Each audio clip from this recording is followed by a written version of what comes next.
बिस्मिल्लाहिर्रहमानिर्रहीम। अस्सलाम वालेकुम माय यूट्यूब फैमिली। उम्मीद है कि आप सब खैरियत से होंगे। आज हाज़िर हूँ एक नए टॉपिक के साथ। मौसम के लिहाज से मेरी वीडियोस होती हैं मोस्टली कि किस मौसम में हमने क्या करना है और मौसम के लिहाज से हमने कौन सी फसल काश्त करनी है, या मौसम के लिहाज से हमने बकरियों या जानवरों के लिए किस तरह की मेडिकेशन करनी है। तो आज की वीडियो भी बहुत ज़्यादा इम्पोर्टेंट है, कुछ हिफाजती इकदाम के सिलसिले में, या जो हम एडवांस तैयारी जो होती है उस सिलसिले में हमने क्या करना होता है। तो आज उस सिलसिले में मेरी बहुत ज़्यादा इम्पोर्टेंट वीडियो है। उम्मीद है कि ये टॉपिक आपको बहुत ज़्यादा पसंद आएगा। तो मेरे साथ टच रहिएगा, वीडियो को मुकम्मल देखिएगा ताकि इसमें दी जाने वाली इन्फॉर्मेशन आपके लिए फ्रूटफुल हो सकें और आप इससे फ़ायदा उठाकर गोट फार्मिंग के मामले में खुद कफील हो सकें। और काफ़ी सारी जो परेशानियां गोट फार्मर हजरात को आती हैं, या डेयरी फार्मिंग में आपको आती हैं, या कैटल फार्मिंग में आपको आती हैं, वो हम उससे छुटकारा हासिल कर सकें। तो आते हैं आज के टॉपिक की तरफ। आज का मेरा टॉपिक जो है वो मूंगी की काश्त है, और मूंगी की काश्त के बाद उससे हासिल होने वाला मूंगी का जो कुट्टल है, जिसको सराइकी ज़बान में कुट्टल कहा जाता है, अगर हम उर्दू में बात करें तो उसको भूसा कहा जाता है मूंगी का। और जो अगर सेकंड लैंग्वेज और बात करें तो इसको मूंगी की हे भी कहा जा सकता है। तो आज हमने उसके बारे में डिस्कस करना है कि बकरियों के कारोबार के लिए मूंगी की हे कितनी इम्पोर्टेंट है, उसको बनाने का तरीका क्या है, मूंगी को काश्त करने का तरीका क्या है, कि हम मूंगी काश्त करके ही हे तैयार कर सकते हैं या उसके बगैर भी। तो सबसे पहले आ जाते हैं कि हम मूंगी की काश्त करके किस तरह हे तैयार करेंगे। तो मूंगी काश्त करके करने के लिए सबसे पहले हमें दरकार होगी ज़मीन, उसके बाद अच्छी कंपनी का सीड। तो आ जाते हैं पहले ज़मीन की तरफ। ज़मीन कोई भी तरह की हो, मोस्टली अच्छी ज़मीन में ज़िम्मेदार हजरात, हम भी ऐसा ही करते हैं कि अच्छी फसल काश्त करते हैं जो ज़्यादा आमदनी वाली होती है। लेकिन मूंगी एक वाहिद फसल है जो हल्की तरीन रेतली हो, और मेरा टाइप की ज़मीन हो, किसी तरह की भी ज़मीन हो हल्की जिसमें आपकी फसल ना हो, उसमें मूंगी काश्त की जा सकती है। तो मूंगी को काश्त करने के लिए हमें क्या कुछ करना होगा। सबसे पहले तो हमने ज़मीन की तैयारी का मराहिल होते हैं कि ज़मीन को हमने तैयार किस तरह करना है। आपने मूंगी की काश्त के लिए ज़मीन को 2 या 3 हल लगाकर आपने एंड पे उसको जो है देखना है कि ज़मीन गुरबरी हो चुकी है, नरम हो गई है। और ये तो हो गया ज़मीन की तैयारी का तरीका। अब ज़मीन की तैयारी से कबल हमने ये डिसाइड करना है कि हमने कौन सा दो तरीके हैं, दो तरीकों में से हमने कौन सा तरीका अडॉप्ट करना है मूंगी की काश्त के लिए। नंबर 1 वत्तर वाली काश्त, नंबर 2 बगैर वत्तर या खुश्क ज़मीन में काश्त। तो वत्तर वाली काश्त के लिए आपने ज़मीन को पहले पानी लगाना है। जब देखें कि वो वत्तर में आ गई है, आपने हल लगाकर उसको तैयार करना है। 1 बैग डीएपी आपने ज़मीन में डाल देना है। मूंगी का आपने छट्टा लगाना है। छट्टा लगाने के बाद हल्का सा हल और सुहागा उसके ऊपर फेर देना है और ज़मीन को छोड़ देना है। आप देखेंगे कुछ दिन के बाद मूंगी निकलना शुरू हो जाएगी। ये याद रखिए कि मूंगी को बहुत कम पानी की ज़रूरत होती है। आपकी जिस ज़मीन में पानी आप चाहते हैं कि उसको थोड़ा पानी लगे और आप पानी की पुराई नहीं कर सकते, तो आप वहाँ मूंगी काश्त कर सकते हैं। दूसरा तरीका होता है खुश्क ज़मीन में काश्त का। तो खुश्क ज़मीन में आपने हल लगाने हैं, 2 लगे या 3 लगे। ज़मीन जब आप देख लें कि वो मुकम्मल तैयार हो गई है, तो आपने वहाँ छट्टा लगाकर उसी तरीके से हल्का हल्का हल और सुहागा लगा देना है ज़मीन में, ताकि 2-3 सेंटीमीटर बीज नीचे चले जाए, इससे ज़्यादा ना जाए।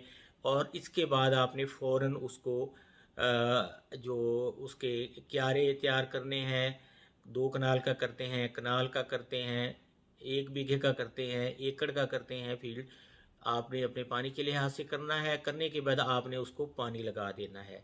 ये तो है मूंगी की काश्त। अब आ जाते हैं काश्त के बाद के मराहिल। काश्त के बाद के मराहिल में जो है, एक bag, only 1 bag of urea खाद आपने देनी है। यूरिया नहीं है तो 1 बैग ग्वारा का आपने दे देना है। 1 से 2 पानी आपने लगाने हैं और फिर फसल आपकी तैयार। जब आप देख लें कि फलियां लगना शुरू हो गई हैं, बीज उसके ऊपर फूल लगना शुरू हो गए हैं, तो आप देखेंगे कि उस पर सुंडी, लश्करी सुंडी का भी हमला होगा और मक्खी तेले का भी हमला है। तो जो भी बीमारी है उसी के मुताबिक आपने किसी भी कंपनी का नॉर्मल सा स्प्रे लेके आपने कर देना है। वो आपके इलाके के हिसाब से होगा, वो 1 स्प्रे में कवर हो जाए या 2 स्प्रे में। तो ये है उसकी मेडिकेशन जो आपने करनी है। अब आ जाते हैं, फसल जब पक कर तैयार हो जाती है, फली लग जाती है, फली में बीज आ जाता है, दाना पड़ जाता है। दाना पड़ने के बाद हमने क्या करना है, हमने उस ज़मीन से किस तरह उस फसल को अलग करना है और उसकी हमने उसमें से बीज, जो मूंगी का दाना है, हमने कैसे निकालना है। अब आ जाते हैं इसमें हमारे 2 अमल। एक तो मूंगी की आपने कटाई करनी है, पौधों को काट लें, ढेरी लगा लें। ढेरी लगाने के बाद एज इट इज़, जिस टाइप में हम गंदम की थ्रेशिंग करते हैं उसी टाइप में हमने थ्रेशिंग करनी है। थ्रेशिंग करने के बाद मूंगी का जो मूंगी है, यानी मूंगी का बीज है, वो अलग हो जाएगा और जो उसका भूसा है उसमें भी मूंगी का कुछ बीज छोटा मोटा टूटा फूटा वो चले जाएगा, उसकी ढेरी अलग से लग जाएगी। हमने क्या करना है कि अपने रेवेन्यू, अपने अखराजात को देखते हुए सबसे पहले तो मूंगी जो है हमने वो इकट्ठी करनी है, उसको थोड़ी सी हवा लगानी है, सुखाना है। सुखाने के बाद हमने उसको मार्केट में सेल कर देना है। सेल करने से हमारे अखराजात पूरे हो जाएंगे और हमें एक मुनासिब और अच्छा इनकम का ज़रिया भी हो जाएगा। ये तो हो गई हमारे मूंगी पर किए गए अखराजात और उनसे रिकवरी, वो हमारी हो गई। इसके बाद अब आ जाते हैं फार्मिंग की तरफ कि हमने उस मूंगी से फार्मिंग में कौन से फ़ायदे उठाए। मूंगी का जो भूसा हमने दाने अलग करने के बाद निकाला, ये अमल आ जाता है गर्मियों में, क्योंकि ये गर्मियों में होता है सारा मूंगी की फसल। तो गर्मियों में आपने उस भूसे को, हमारे काम का नहीं होता, गर्मियों में हम बकरियों को नहीं डालते, तो हमने उसको पैकिंग करनी है अच्छे पॉलीथीन के, यानी वो जो खाद की बोरियां हैं, वनडे की बोरियां हैं, उनमें ले लें या सपट्टे की बोरी ले लें। सबसे बेहतरीन पैकिंग का अंदाज जो तरीका है वो सपट्टे की बोरी है। उसमें आपने वो भूसा जो है वो भरना है, भर के हवादार और जहाँ वेंटिलेशन यानी अच्छी हो, सायादार जगह पर खुश्क करने के बाद जो है आपने उसको रख देना है, उसको पड़ा रहने दें। जैसे ही सर्दियाँ शुरू हों, तो सर्दियों में आपके लिए सबसे बड़ी परेशानी जानवरों का चारा पूरा करना होता है, क्योंकि सर्दियों में हम बकरियों को जैसे ही सब्ज़ चारा देते हैं तो उनको मोशन लगते हैं और सर्दी भी लगती है। तो उस सर्दी से बचाने के लिए हमें खुश्क चारा भी देना पड़ता है। तो खुश्क चारे का अल्टरनेट यही मूंगी का भूसा है या कुट्टल है।